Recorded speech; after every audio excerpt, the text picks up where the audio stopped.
always remember we are primates. And so we have a lot of things to do with our primate heritage.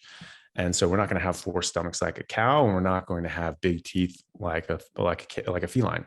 We're just not. So, or different teeth also, for different reasons as well. But, we are primates first and foremost with carnivorous adaptation. So, to do with our stomach, as you mentioned, our pH is extremely low.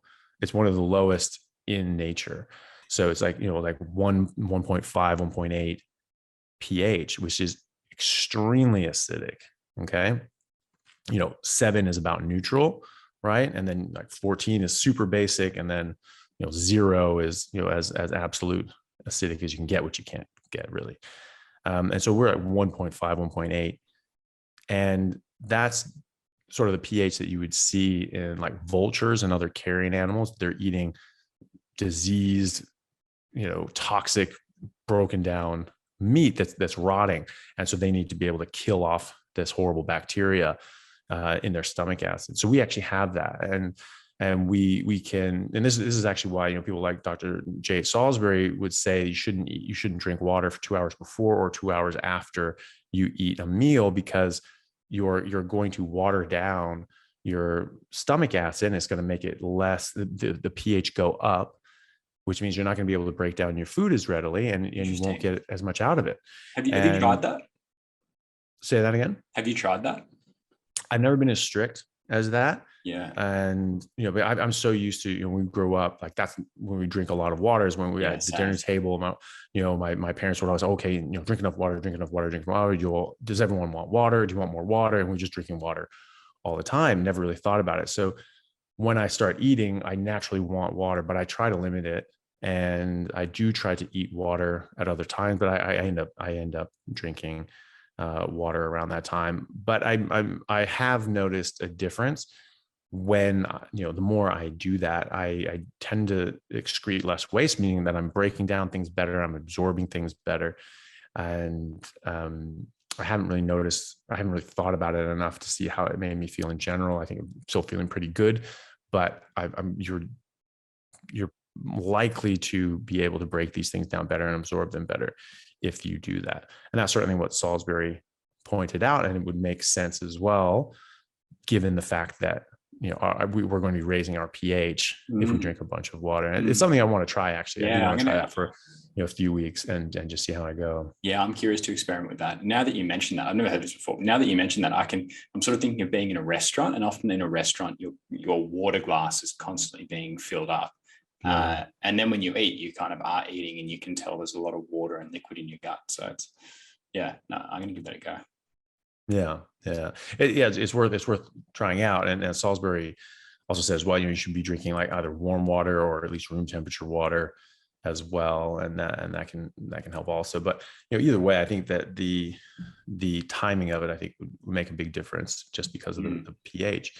Other sort of adaptations that we have are that our small intestine is actually quite long in comparison to the rest of our gut, and this is where most of the the meat and the fat is getting broken down and absorbed in this area. And then a bit of waste is getting into our colon and then just basically drying out. We don't really absorb anything in our colon, as opposed to gorillas and chimpanzees and other herbivorous primates. And there are carnivorous primates as well, apart from humans. But the herbivorous ones are called hind gut digesters. They do most of their digestion, breakdown, and absorption in their hind gut, in their lower intestine. And so that's the opposite with us. We have a smaller large intestine, colon. They have a longer one, and they have this long cecum. So we don't have those changes anymore. There's a very different anatomy compared to herbivorous primates. And you look at the carnivorous primates as well, they have a gut more similar to ours as well. They don't have the big long colon where they would be able to, or a cecum where they would be able to break down fiber. They have a longer small intestine and so forth, and slightly lower pH. Generally with herbivores, you would see a much higher pH, much closer to neutral in their stomach acid as well. And you see carnivores have lower pH, and you see the scavengers like vultures and things like that have the lowest of all. And we had that. And the idea behind that is that for millions of years, like we're not hunting much with that, especially when we were like 3 foot tall, you know? And so we had to be carrion animals. And so we were scavenging around and eating the leavings of, lions and what have you at the time. And then we developed, figured out that we could use a rock to crack open a skull and we could get the brains super high nutrients. And that was a big food source. And then we started figuring out tools, started using these tools more and more and more. I was using for pound stones for millions of years, probably. There's fossil records that show that. I don't know why it took so long to figure out how to then break this thing to give it a sharp point, to then use that as a cutting implement, but literally millions of years. But, evolution moves very slowly. And so eventually we developed tools and increased our intellect as well.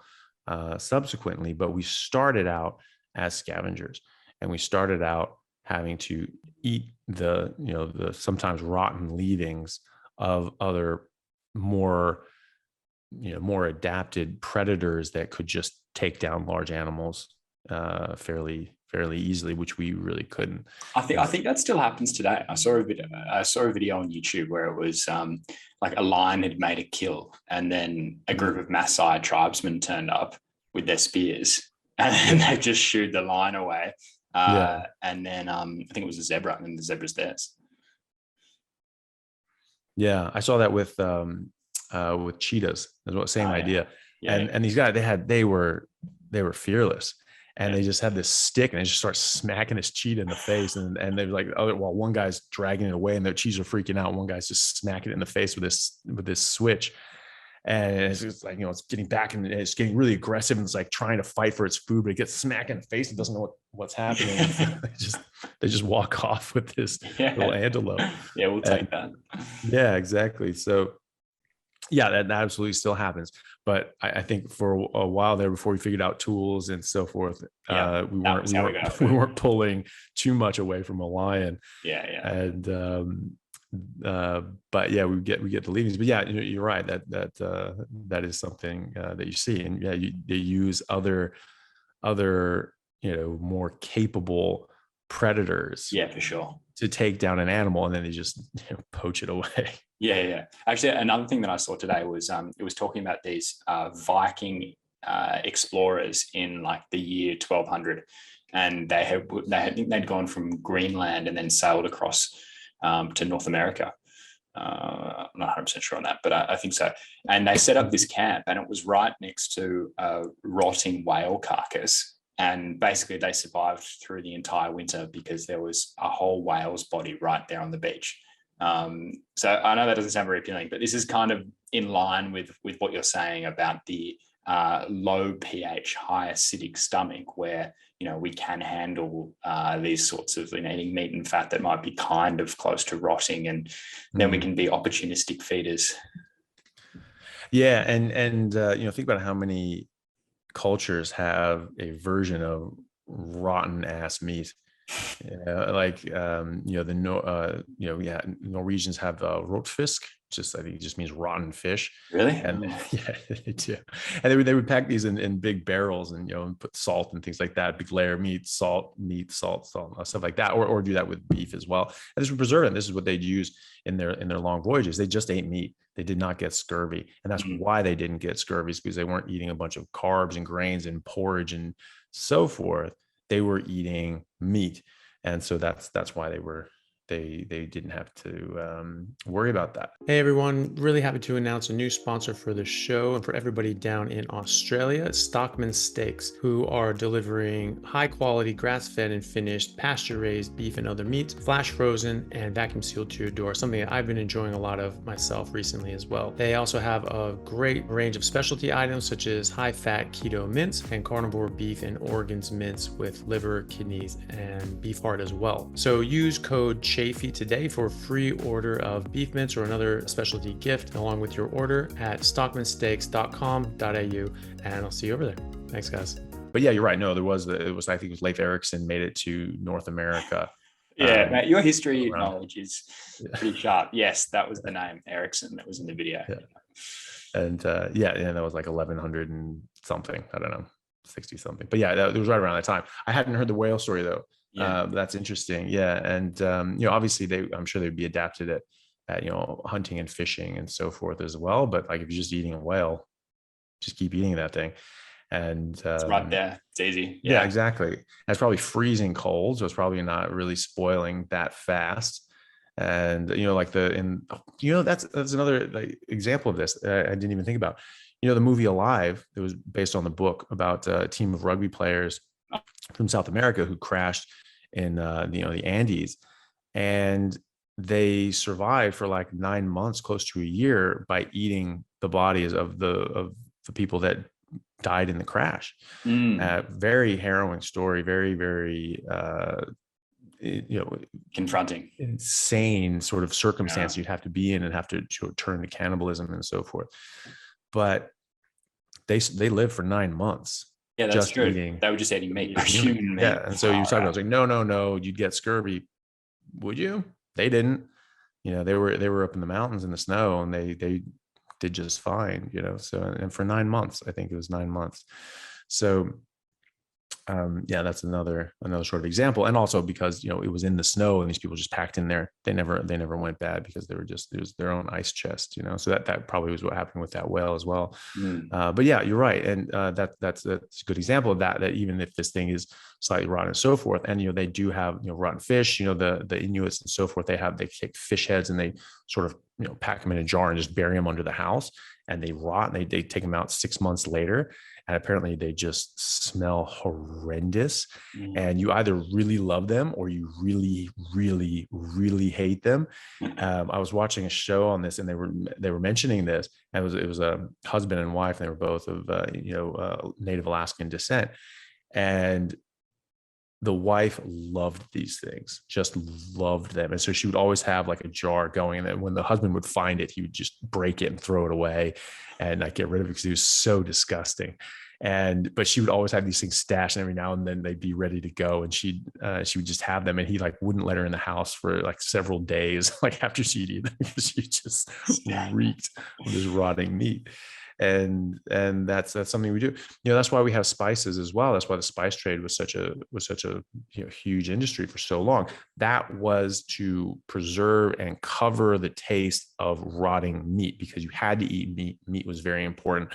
It was the staple diet, and everyone knew this up until about 1977, when they got told otherwise. And so you put on a bunch of spices and so forth to cover this up. And you think about where spices were most prevalent, or generally in the sub-Asian continent, like India, Southern Asia, and so forth, where you have you're in this tropical weather. Meat's not going to last very long. You're not going to have a cold shed. You're not going to have, or a cold cellar like you would in the north, where you can cut a big block of ice out of the lake and just put that in your cellar, and you'd have a cold room, and that would actually keep that cold and cool throughout the year. It wouldn't be as good as a refrigerator, but it would do a good job. They didn't have that, and so they had to do other things and cover up the taste of rotting meat, because you needed to eat the meat. And because that meat was life. Interesting. Yeah, the spice trade. All right, how about our teeth? Are our teeth made for eating plants, meat, or both? Yeah, so again, we have primate teeth, but again, with carnivorous adaptations. You look about 8 million years ago, when our ancestors split off from other primates. We did so because we started eating more and more meat, and had more and more adaptations until we hit our current iteration. So then we had larger teeth and larger jaws and larger muscles of mastication. You can look at skulls, and the brain is actually smaller, and they have this big ridge that comes over the back. And that's where these big muscles attach, so that you could chew, because you're chewing hard, tough things like leaves and sticks all day. And so you need these big muscles, you need these big jaws and big teeth as well, because they'll wear down, and we don't regrow our teeth like a rat would or a shark would. And so when you run out of teeth, you're not really eating too much. So our teeth became smaller and smaller, our jaws became smaller and smaller, our muscles of mastication, our temporalis muscle became smaller and smaller, because we're eating softer and softer food. Meat and fat are very, very soft. We're not chewing on sticks all day like a gorilla, who needs big teeth. People say like, well, we don't have fangs and canines like a canine. And it's like, right, well, we don't kill things with our mouths. We couldn't do that. We couldn't kill things physically, except, small animals and whatever. And then we went after carrion. And so we had to develop tools and tactics in order to take down, a mastodon.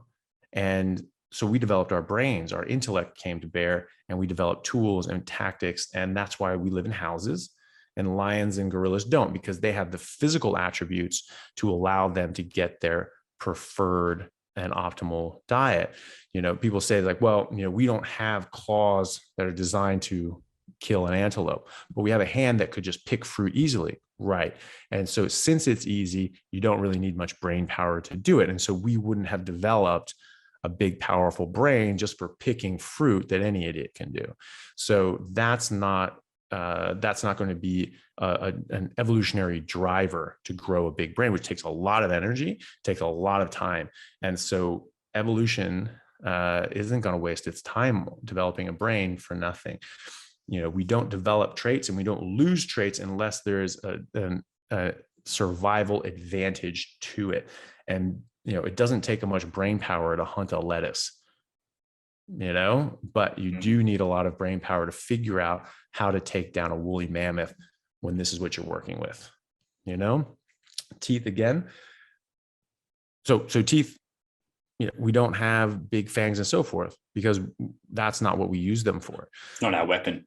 No, exactly. And so, but then you look at gorillas, they have big old canines, big fangs. They don't need any meat. They don't use that to hunt. So that argument's out the window. That's just stupid. You have plenty of herbivores with big fangs, and you have carnivores that don't have fangs. Okay. So fangs don't equal carnivore. Okay. Yeah. And people look at, they'll have to do picture very simplistic arguments, generally, these arguments saying that we're herbivores and so forth. And they'll look at your teeth and like it's just a picture of people's teeth, the front of their teeth, and a picture of, animals with their mouths open and so forth. And you're like, oh, look at a hyena and a lion, these like big pointy teeth and so forth, and always these fangs. You look at a horse and a cow, it's just flat in the front. And we have flat in the front. We have flat teeth. No, that's not what flat teeth mean. Flat teeth means that they're planar on a three-dimensional surface. So like the surface where your teeth would, like grind back and forth. Yeah, exactly. They would be able to sweep back and forth, like a millstone. Yeah, where we're going like this. And so, we can move our jaws, right? I say, oh, only herbivores can do that. But clench your teeth and try and move your jaw. It doesn't go anywhere because we actually have bicuspid teeth. We don't have flat teeth. Okay, so they get stuck there.